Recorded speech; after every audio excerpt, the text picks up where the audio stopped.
اور ایک وہ شخص جس کے پاس کئی ہزار ارب کا پاکستانیوں کا بجٹ ہوتا ہے, جو پاکستان کے خزانے پہ بیٹھتا ہے, اقتدار ہوتا ہے, اس میں فرق ہوتا ہے. تو جو لوگ یہ آرگیومنٹ دیتے ہیں کہ جی صرف ایک خاندان, تو بھائی ان جو 436 خاندان تھے دیگر یا جو افراد تھے ان کے نام بھی پھر بڑی بڑی ہیڈ لائنز کے ساتھ چھپتے نا, جرمن اخبار میں بھی چھپتے, بی بی سی پہ بھی چھپتے, CNN پہ بھی چھپتے. صرف شریف خاندان کی تصویریں وہاں پہ کیوں لگ رہی تھیں؟ وہ اس لیے لگ رہی تھیں کہ یہ حکمراں خاندان تھا, ٹھیک ہے, ان کے پاس پاور تھی, یہ پولیٹیکلی جو ایکسپوزڈ لوگ تھے, تو جس کو پیپ بھی آپ کہتے ہیں, پولیٹیکلی ایکسپوزڈ پرسن. تو یہ ایشو ہوتا ہے کہ وہ عام خاندان تو نہیں تھا نا, تو اس وجہ سے جس کے پاس ذمہ داری ہوتی ہے اس کا نام سامنے آتا ہے. پر اینی وے یہ مریم بی بی نے یہ شیئر کیا تھا, تو میں نے کہا میں بھی آپ سے شیئر کر دوں. اور کہیں پہ بھی معزز جج صاحب نے یہ نہیں کہا کہ وہ ایک خاندان جو ہے وہ بے گناہ تھا. انہوں نے جو کوشچن بڑا ویلڈ اٹھایا کہ باقی لوگوں سے بھی پوچھا جائے. اچھا, اس وقت جو ہو رہا ہے وہ پاکستان میں کبھی بھی نہیں ہوا. یہ میں کیوں کہہ رہا ہوں؟ اکثر آپ سنتے ہوں گے آج کل کے جی یہ دیکھیں جی یہ تو کچھ بھی نہیں ہے, ضیاء دور میں یہ ہوا, فلانے دور میں یہ ہوا, پی ٹی آئی دیکھے کہ کس طرح پیپلز پارٹی کے ساتھ ضیاء دور میں یہ ہوا. پہلا تو بات یہ ہے کہ جو ضیاء دور میں پیپلز پارٹی کے ساتھ ہوا, وہ پیپلز پارٹی اس وقت اقتدار میں ہے, ان کی حکومت ہے, تو انہوں نے وہی ریپیٹ کرنا ہے کہ جو ایک آمریت میں ہوا تھا وہ انہوں نے اس دور میں ریپیٹ کرنا. اور دوسری بات, یہ ٹک ٹاک کا دور ہے, یہ ٹک ٹاک کا دور ہے, یہ سوشل میڈیا کا دور ہے. اور سوشل میڈیا پہ بھی میں سب سے زیادہ اگر کسی چیز کو امپورٹنس دیتا ہوں تو میں سمجھتا ہوں کہ وہ ٹک ٹاک ہے. دانشور تو ابھی بھی ٹویٹر پہ پھنسا ہوا ہے, دانشور ابھی بھی ٹویٹر پہ پھنسا ہوا ہے کہ وہ بیٹھے گا, لکھے گا, دیکھے گا, پڑھے گا. ٹک ٹاک میں تو ایک گاؤں میں بندہ اٹھتا ہے, سامنے اپنا کیمرہ رکھتا ہے, جو اس کے دل میں آتا ہے وہ کہہ دیتا ہے. آپ ٹک ٹاک کھولیں تو صحیح. اور یہ میں آج سے نہیں کہہ رہا, یہ میں 1.5-2 سال سے کہہ رہا ہوں. اور جس وقت حکومت چینج ہوئی تھی, اور اس وقت بھی میں بار بار آپ کہتا تھا, آپ کے ساتھ بھی شیئر کرتا تھا کہ یہ ٹک ٹاک کا دور ہے. اب جو کچھ ہو رہا ہے یہ پہلے کبھی کیوں نہیں ہوا؟ اس لیے کہ اس دور میں ٹک ٹاک نہیں تھی. اس دور میں روز اسکول کا بچہ اور سے لے کے ایک یونیورسٹی کے پروفیسر تک روز صبح اٹھ کے اپنے موبائل پہ یہ نہیں دیکھتا تھا کہ آج رات کو کس کے گھر میں پولیس گئی, یہ سی سی ٹی وی فوٹیج کیسی ہے, یہ دیکھیں پولیس گاڑی توڑ رہی ہے, یہ دیکھیں پولیس سڑک پہ گھسیٹ رہی ہے. اس دور میں بہت کچھ ہوا ہوگا, میں اس کو بالکل نگیٹ نہیں کر رہا ہوں کہ وہاں پہ کوئی چیزیں کم ہوئی تھی یا کسی کی کوئی قربانی کم تھی یا کسی کے ساتھ جو زیادتی ہوئی تھی, تو میں خدا نہ خواستہ یہ بالکل نہیں کہہ رہا کہ وہ نہیں ہوئی تھی. پر میں یہ کہہ رہا ہوں کہ یہ وہ نسل ہے اس وقت جو ہے جو یہ سب کچھ دیکھ رہی ہے, ہر جگہ پہ دیکھ رہی کہ کیا ہو رہا ہے, کس طریقے سے ہو رہا ہے. اس دور میں کسی نے نہیں دیکھا تھا کہ جناب لوگوں نے آ کے پریس کانفرنسیں کی تھی اور پھر وہ انہوں نے اس کی روز لاکھوں ویڈیوز ان پریس کانفرنسز کی شیئر ہوئیں, کروڑوں اس کے ویوز ہوئے ٹک ٹاک کے اوپر, سوشل میڈیا کے دیگر پلیٹ فارمز کے اوپر. اور پھر جو ہے لوگوں نے کہا کہ ہم نے ریٹائرمنٹ لے لی, اور پھر وہی اداس چہرے آپ کو کسی اور جگہ پہ بیٹھے ہوئے نظر آ رہے ہیں. تو یہ جو ٹک ٹاک کے دور میں ہو رہا ہے یہ پہلے کبھی ایسا نہیں ہوا, اس لیے کہ پہلے کبھی اس حد تک انفارمیشن کے اوپر ایکسیس نہیں تھا عوام کا. اب عوام کے پاس یہ ساری انفارمیشن آتی ہے اور وہ اس کو کنزیوم کرتے ہیں, تو اس کے نتائج جو ہیں اس کی نسبت بہت مختلف نکلیں گے.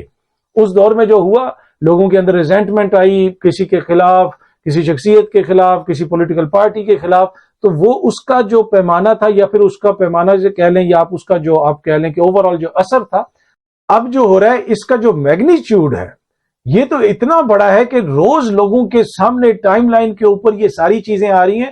اور اس دور میں تو دیکھیں نا, کوئی جو پولیٹیکلی بڑا اویئر آدمی ہوگا وہ ایک اخبار خریدے گا, اخبار پڑھے گا. میڈیا تو ویسے ہی جو ہے ایک آدھا چینل تھا اور کوئی دیکھتا نہیں تھا. تو آج کل کے دور میں ایسا تو نہیں ہے نا. آج کل کے دور میں تو چاہے وہ ایک ریڈی والا ہے, ایک بچہ ہے, وہ جدھر بھی بیٹھا ہے اس نے اپنے موبائل کے اوپر اس کو ویڈیو آ گئی, وہ ٹک ٹاک دیکھ رہا ہے, بیچ میں ایک جو ہے وہ کوئی ڈانس کی ویڈیو آ گئی, ایک گانے کی ویڈیو آ گئی, ایک بیچ میں یہ والی ویڈیو بھی آ گئی. تو یہ ساری انفارمیشن وہ کنزیوم کر رہے ہیں. تو اس وجہ سے اس کا جو اثر ہوگا, اور اس کے اندر جس کو وہ قصوروار سمجھیں گے کہ اس وقت بلاول صاحب کی حکومت ہے, اس وقت پیپلز پارٹی کی حکومت ہے, نون لیگ کی حکومت ہے, تو یہ نہیں ہوگا کہ وہ سال کے بعد ہاتھ ایسے جھاڑیں گے اور کہیں گے نہیں جی یہ تو وہ بس کے سال کے بعد. نہیں, یہ مختلف دور ہے. یہاں پہ کہا گیا تھا نا کہ جی لوگ تو سال کے بعد پاناما بھول جائیں گے, کسی کو یاد بھی نہیں ہوگا. اور آج کتنے سالوں کے بعد خود اس جماعت کے لیڈران پاناما سے ریلیٹڈ ٹکر شیئر کر رہے ہیں اپنے ٹویٹر اکاؤنٹس کے اوپر. کیوں؟ اس لیے کہ یہ مختلف دور ہے. آج سے پہلے ہم نے یہ دور ایکسپیرینس نہیں کیا, یہ سمجھنے کی چیز ہے. اچھا, اب جو خطے کے اندر ہو رہا ہے اس حوالے سے بھی کچھ بڑی امپورٹنٹ ڈیولپمنٹس ہیں, وہ میں آپ سے شیئر کرنا چاہتا ہوں. پاکستان میں اتنا کچھ ہوتا رہتا ہے کہ ہم بالکل اس کو مس کر دیتے ہیں, لیکن آج کوشش ہے کہ کچھ چیزیں آپ سے شیئر کی جائیں. اس وقت جو ہے خبر بڑی یہ ہے کہ ایران ایک فیکٹری لگا رہا ہے رشیا کے اندر. امریکہ نے یہ کہا ہے کہ جناب ہمارے پاس ایسی انٹیلیجنس ہے کہ ایران ایک فیکٹری لگا رہا ہے رشیا کے اندر جس کے اندر وہ ڈرونز بنائیں گے، کیونکہ ایران نے کچھ ڈرونز وغیرہ سپلائی کیے ہیں رشیا کو جو وہ یوکرین میں استعمال کر رہا ہے۔ یہ ایسے ڈرونز ہوتے ہیں کہ ان کے ساتھ وہ بارود وغیرہ بھی باندھ کے جا کے وہاں پہ اٹیک بھی ہو جاتا ہے، اور اس کے اوپر امریکہ پہلے بھی تحفظات کا اظہار کر چکا ہے۔ اور یہ جو اب ٹیکنالوجی ہے ایران لے کے جا رہا ہے رشیا میں، اور رشیا میں ایک فیکٹری لگے گی اور وہاں پہ اس کی مینوفیکچرنگ ہوگی۔ تو یہ جو قریبی تعلقات ہیں رشیا کے اور ایران کے، ان میں دن بدن ہم دیکھ رہے ہیں کہ زیادہ قربت آتی جا رہی ہے، اور اس کے ساتھ ساتھ امریکہ نے تو اس حوالے سے ایک روٹ بھی شیئر کیا ہے۔ ان کے جو انٹیلیجنس ادارے ہیں وہ یہ بتا رہے ہیں کہ جی یہاں سے یہ شپنگ ہو رہی ہے، ادھر جا رہا ہے ادھر جا رہا ہے، اور یہ جو سب کچھ ہو رہا ہے اس کو آپ علاقائی تناظر میں دیکھیں تو جو اس میں سعودی عرب ہے اس کی جو قربت ہوئی، ایران کے ساتھ تعلقات بہتر ہوئے، اس کے اوپر خطے کے ایک اور ملک جو اسرائیل ہے اس کو بڑا مسئلہ ہوا۔ ان کا میڈیا آپ اٹھا کے دیکھ لیں، گوگل کریں جائیں، ان کا میڈیا وہ کس طریقے سے کور کر رہا ہے، کس طریقے سے دیکھ رہا ہے، ان کو بھی بڑے تحفظات ہیں۔ اسی ہفتے کے دوران یہ ساری وہ ڈیولپمنٹس ہیں جو اس ہفتے کے دوران ہوئی ہیں، اور یہ بڑی امپورٹنٹ تھی اس لیے میں آپ سے شیئر کرنا چاہتا تھا۔ اسی ہفتے کے دوران سعودی عرب کے اندر ایران کی ایمبیسی بھی کھل گئی ہے جناب۔ اس کے ساتھ ساتھ اسی ہفتے کے اندر یہ خبر بھی سامنے آئی جو میں نے آپ کو بتایا کہ ایران اب ڈرون مینوفیکچر کرے گا رشیا کے اندر، ان کے ٹائز بڑھ رہے ہیں، اور اس کے اوپر اسرائیل کے بھی بڑے تحفظات ہیں، اور ایون کے جو برطانوی یونیورسٹیز وغیرہ ہیں ان کا بھی نام سامنے آ رہا ہے، ان کے اوپر پریشر ڈالا جا رہا ہے کہ جی کچھ ایسی یونیورسٹیز ہیں جہاں پہ ایرانی آ کے پڑھتے ہیں، سیکھتے ہیں، وہ آتے تو دوسری ٹیکنالوجیز کے لیے لیکن بعد میں وہ ٹیکنالوجی سیکھ کے جناب وہ اس ڈرون پروگرام میں استعمال کر رہے ہیں۔ اور ایسی بھی ایک رپورٹ برطانیہ میں سامنے آئی ہے جس میں 11 یونیورسٹیوں کے نام آئے۔ اب ہو سکتا ہے کہ وہ ٹیکنالوجی اس میں یوز کر رہے ہوں یا نہ کر رہے ہوں، لیکن عالمی سطح کے اوپر جو یہ نئے بلاکس بن رہے ہیں، جو نئی چیزیں سامنے آ رہی ہیں، اس میں ہر کوئی بڑا جٹری ہے۔ اور اس سارے عرصے میں جب یہاں پہ یہ بڑی بڑی چینجز ہو رہی ہیں، ہماری بدقسمتی یہ ہے کہ ہم لوگ پھنسے ہوئے ہیں اپنی مقامی سیاست کے اندر، ہمیں سمجھ ہی نہیں آ رہی کہ ملک کے اندر کیا ہو رہا ہے، ملک کے باہر کیا ہو رہا ہے۔ تو یہ سب کے لیے سوچنے کا مقام ہے۔ دوسری بات یہ ہے کہ جو رشیا اور چائنا کے تعلقات ہیں، اور چائنا کی وجہ سے ایران اور سعودی عرب کے تعلقات بہتر ہوئے، اور رشیا اور چائنا کے تعلقات کی آپ اندازہ لگا لیں کہ رواں ہفتے انہیں سی آف جاپان کے اوپر جوائنٹ جو ہے وہ ایئر فورس کی ایکسرسائزز کی ہیں، جس کے اوپر بھی امریکہ کو بڑے تحفظات تھے، اور اس کے اوپر پھر یہاں تک نوبت آ گئی ایک جگہ پہ کہ جو جاپان اور ساؤتھ کوریا نے بھی اپنے جہاز ہوا میں اڑائے، اور انہوں نے ایک طرح سے ان کو کنفرنٹ کرنے کی کوشش کی۔ تو کافی زیادہ ڈیولپمنٹس ہو رہی ہیں خطے کے اندر، ہر کوئی اپنا اپنا بلاک چن رہا ہے کہ ہم نے کس طرف جانا ہے، آگے کیا حالات ہوں گے۔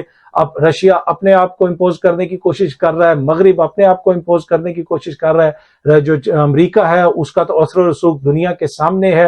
جو خطے کے اندر بہت سارے مسائل تھے، جو مختلف طاقتیں تھیں، چاہے وہ کس بھی لیول کی طاقت ہو، چھوٹی طاقت ہو، بڑی طاقت ہو، ان کے جو آپس میں مسائل تھے جس کو اکثر ایکسپلائٹ کیا جاتا تھا یا اس کو استعمال کیا جاتا تھا اپنے مقاصد کے لیے، جس طرح ایران اور سعودی عرب کے تعلقات ٹھیک نہیں ہیں، اس کا فائدہ کس کو ہے؟ آپ کو پتا ہے خطے میں ایک بڑا الہ جو ہے اسرائیل ہے، وہ امریکہ کا، تو اس کو زیادہ فائدہ ہو رہا ہے یا کسی اور کو زیادہ فائدہ ہو رہا ہے؟ اب سعودی عرب اور رشیا کے تعلقات اگر بالکل ٹھیک نہیں ہیں، کیوں ٹھیک نہیں ہے؟ اس لیے کہ شام میں سعودی عرب کا اپنا ایک موقف تھا، رشیا کا ایک اپنا موقف تھا، لیکن وہ ساری چیزیں چینج ہو رہی ہیں، یہاں تک کہ شام کے صدر نے بھی سعودی سفیر سے حالیہ عرصے میں ملاقات کی، چائنا اپنا کردار ادا کر رہا ہے، رشیا اپنا کردار ادا کر رہا ہے۔ تو یہ ساری وہ چینجز ہیں جو اس وقت ہمارے خطے کے اندر ہو رہی ہیں، بڑے امیجیٹ جسے آپ کہہ سکتے ہیں ایریاز کے اندر، ممالک کے اندر۔ کچھ تو ایسے ممالک ہیں جن سے ہمارا بارڈر بھی لگتا ہے، ٹھیک ہے، چائنا کو آپ دیکھ لیں، اس کے علاوہ ایران کو آپ دیکھ لیں۔ تو یہ ساری چیزیں جس کے اوپر ہمیں نظر رکھنے کی ضرورت ہے، اور ہم نے بھی دیکھنا ہے کہ چیزیں کس طرف جا رہی ہیں، ہم نے کیا کرنا ہے، یا پھر ہم اسی میں پھنسے رہیں گے کہ ہمیں 1 بلین جو ہے وہ دے گا IMF تو ہم چیزوں کو اپنے آگے لے کے چلیں گے، نہیں تو ہم اسی طرح بیٹھے رہیں گے۔ تو یہ وہ چیزیں ہیں جس کے اوپر سوچنے کی ضرورت ہے، اور اب جو ڈیولپمنٹس ہو رہی ہیں یہ شیپ کریں گی اگلے 8 10 15 20 سالوں کو کہ کس طرح چیزیں ڈیولپ ہوں گی۔ اور خطے کے اندر اگر کشیدگی کم ہوتی ہے تو اس کا فائدہ پھر پورے خطے کو ہوتا ہے۔ اگر آپ خطوں کی مثال لے لیں، جس بھی خطے میں جنگ نہیں ہے، لوگوں کے تعلقات آپس میں بہتر ہیں، تو وہ خطہ آپ کو ترقی یافتہ نظر آئے گا، یا آسودہ نظر آئے گا، یا ریلیٹیولی بہتر نظر آئے گا۔ یہ میں کیوں کہہ رہا ہوں، خطہ میں کیوں کہہ رہا ہوں، کوئی بھی ملک اکیلا ترقی نہیں کرتا، خطے کو ساتھ لے کے چلنا پڑتا ہے، یہ بڑا امپورٹنٹ ہوتا ہے۔ اور اسی طرح اگر آپ یورپ کو دیکھ لیں، وہ جو سارے ممالک ہیں ان میں آپ کو جنگیں نظر نہیں آ رہی، آسودگی۔ اگر آپ ہمارے خطے کو دیکھ لیں، ہمارا انڈیا سے مسئلہ رہتا ہے، ہمارا جناب کسی اور سے مسئلہ رہتا ہے، ایران کا سعودی عرب سے مسئلہ رہتا ہے، یمن کا اس سے مسئلہ رہتا ہے، جی شام کا جناب کسی اور سے مسئلہ رہتا ہے۔